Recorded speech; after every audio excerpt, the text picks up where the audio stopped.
लोकसभा में वक्फ बोर्ड संशोधन को इस वक्त पेश कर दिया गया है और उस पर तीखी बहस इस वक्त संसद में चल रही है। और हमारे साथ इस वक्त बातचीत करने के लिए एमआईएम के नेता वारिस पठान जी इस वक्त मौजूद हैं।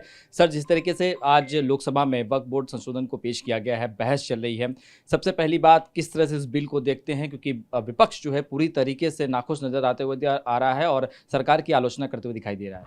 देखिए, हम तो पहले से ही बोलते आ रहे हैं कि ये जो बिल सरकार लाई है वक्फ अमेंडमेंट का, ये असंवैधानिक है। ये वायलेशन है आर्टिकल 14, 24, 25, 26 संविधान का।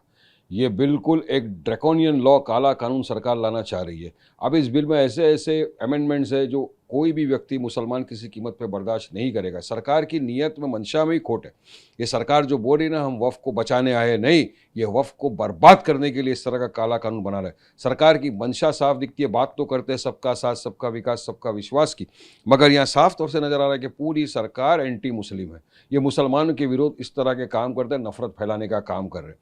अब आप देखिए, कोई हिंदू एंडोमेंट बोर्ड के अंदर आप किसी मुसलमान को रखेंगे? नहीं रखेंगे। मगर इस बिल के जरिए आप वक्फ बोर्ड में मुसलमानों को लाने की कोशिश कर रहे हैं। आप मुसलमानों को, हिंदू को डालने की कोशिश कर रहे हैं इस बिल के अंदर। आप कैसा करेंगे आप इसको?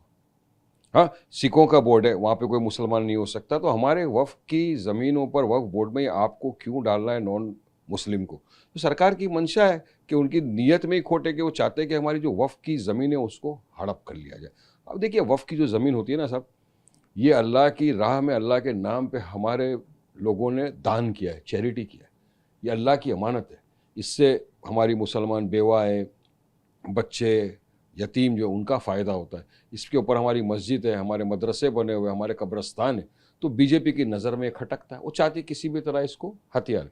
पर देखने की बात अभी ये है कि वहाँ पे चर्चा तो चल रही है, मगर लोकसभा में इस बिल को पास करने के लिए बीजेपी के पास बहुमत, मेजॉरिटी नहीं है। मेजॉरिटी के लिए उनको समर्थन लेना पड़ेगा चंद्रबाबू नायडू का, जयंत चौधरी का, नीतीश कुमार का और चिराग पासवान का। अगर ये लोग ने समर्थन दिया इस बिल को और बिल पास होता है, तो यकीन मानिए भारत देश का मुसलमान इनको कभी माफ़ नहीं करेगा। ये मुसलमानों का हक, मुसलमानों के राइट्स छीनने के लिए कानून बनाया जा रहा है और प्रोटेस्ट जारी है। और मुस्लिम पर्सनल लॉ बोर्ड ने एक वेबसाइट निकाली थी, आपको पता होगा, कि जिसको जिसको ऑब्जेक्शन है वो अपना ऑब्जेक्शन दायर करे। यकीन मानो, करोड़ों लोगों ने अपना ऑब्जेक्शन डाला है। करोड़ों लोगों ने बिल के अगेंस्ट में अपना ऑब्जेक्शन डाला है कि हमको ये काला कानून, ये बिल नहीं मंजूर है। कुछ मीर सादिक, मीर जाफर की औलाद हमारे में भी है जो बीजेपी आरएसएस के तलवे चाटते हैं। वैसे कुछ लोग हैं जो बिल का समर्थन में आ गए, लेकिन यकीन मानिए मुसलमान उनको माफ़ नहीं करेगा। ये ज़मीनों को, मुसलमान के अधिकारों को छीनने वाला बिल। तो हमारा यही मांग है सरकार से कि आप ये बिल को वापस लें, काला कानून है इसको वापस लें, वरना हम तो संविधान के दायरे में रह के अपना प्रोटेस्ट जारी रखेंगे। कोर्ट है, कचहरी है, वहाँ जाएंगे। मगर सरकार को इस तरह का कानून बनाकर क्यों मुसलमानों को हैरान करना है? एक ही नियत, मुसलमानों को परेशान करो। इसलिए हम ये बिल का पुरजोर दिल से विरोध करते हैं। लेकिन हमारे जी, जिस तरह से सत्ताधारी पार्टी के नेता कह रहे हैं कि जो वक्फ बोर्ड की ज़मीन है, बहुत सारे लोग हड़प कर बैठे हैं, अवैध तरीके से अपनी प्रॉपर्टी बना रहे हैं, उसमें बदलाव लाने के लिए बिल लाना बहुत ज़रूरी है। कुछ मुस्लिम समाज के बड़े नेता जो बीजेपी में पार्टी में हैं, वो भी यही बात कह रहे हैं। तो इसे किस तरह से देखते हैं? ये झूठ और भरम फैला रहे। अगर कुछ हो रहा है वहाँ पे गफला, गड़बड़ी, तो वक्फ बोर्ड है, वक्फ ट्रिब्यूनल है।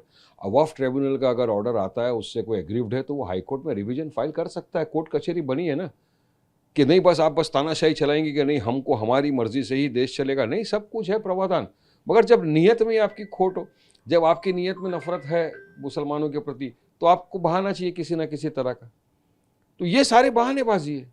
अब उसके अंदर देखना, लिमिटेशन एक्ट नहीं है यहाँ पर। उसके बाद में आप वक्फ व यूज़र का जो है उसको आप नहीं करना चाहेंगे, कुछ भी बोलेंगे नहीं, तो गवर्नमेंट की जगह नहीं थी, उसकी जगह थी, लिटिगेशन में डालेंगे। एसडीएम को, कलेक्टर को आप पूरे के पूरे पावर दे देंगे। अब कौन से राज्य का एसडीएम या कलेक्टर सरकार के विरुद्ध जाएगा? वो तो बोलेगा नहीं, ये भाई वक्फ की ज़मीन नहीं है, डाल दो लिटिगेशन के अंदर। तो क्या करेंगे फिर?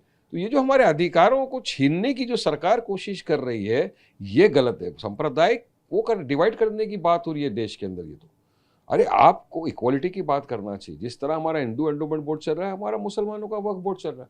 आपको क्या दिक्कत? और जब पूरे देश के मुसलमान, काफ़ी सियासत पार्टियां इसको रिजेक्ट कर रही है आउटराइट, तो मोदी को क्या ज़रूरत है कि बिल को लाना? क्या ज़रूरत है कानून बनाना? सिर्फ जिद। कि नहीं हम ला के रहेंगे, तो जिद से तो देश नहीं चलेगा ना, संविधान से चलेगा। तो हमारा यही मांग है कि ये काला कानून है, इस बिल को सरकार वापस ले। एक आखिरी सवाल, जिस एनडीए सहयोगी दल का आपने नाम लिया, चाहे चंद्रबाबू की पार्टी हो या नीतीश कुमार की पार्टी, आपको लगता है बिहार में चुनाव है तो नीतीश कुमार भी सोच समझकर इसके समर्थन में आएंगे, क्योंकि वहाँ भी उनके पास एक मुस्लिम वोट बैंक जो है वो चुनाव का इंतजार कर रहा है कि शायद अगर इस समर्थन करें तो शायद कहानी बदल जाएगी। ये देखिए ना, हम भी तो ये देखना चाहते हैं ना कि कौन समर्थन करता है। हम तो चाहेंगे कि ये जो पार्टियां हैं नीतीश कुमार की या चंद्रबाबू नायडू की, चिराग पासवान की, जयंत चौधरी की, ये इस बिल को ना समर्थन दें, समर्थन नहीं करें। आप मुस्लिम पर्सनल लॉ बोर्ड ने भी कहा है कि जो सेक्युलर पार्टियां हैं वो ऐसे बिलों को समर्थन नहीं करें। ये काला कानून है, मुसलमान के विरुद्ध बनाया हुआ ये कानून है, आप इसको नहीं सपोर्ट करें, ये बिल को रिजेक्ट कराए। तो मगर करा अगर इन्होंने तो फिर देश का मुसलमान जवाब देगा इनको कि ये तो बिल्कुल आप मुसलमान के विरुद्ध जो हो रहा है उसके अंदर आप समर्थन कर रहे हो, आप उसका हिस्सा हो षड्यंत्र का। तो ये सब चीज़ देखेंगे। अभी देखिए वोटिंग होने वाली है, अभी तो चर्चा चल रही है, क्या होता है वोटिंग के बाद तो देश के सामने खुल जाएगा पूरा, दूध का दूध पानी का पानी हो जाएगा, हम भी देखेंगे बैठ के। चलिए, बहुत बहुत शुक्रिया। बिल्कुल, ये थे हमारे साथ एमआईएम नेता वारिस पठान, जिनका साफ तौर पे कहना है कि कुछ ही घंटे बाद जब वोटिंग होगी तो उसके बाद तस्वीरें साफ हो जाएगी कि कौन इस बिल के समर्थन में है और कौन इस बिल के खिलाफ है। कैमरामैन सुभाषिस दाम के साथ शुभम पांडे, टीवी 9 भारतवर्ष, मुंबई।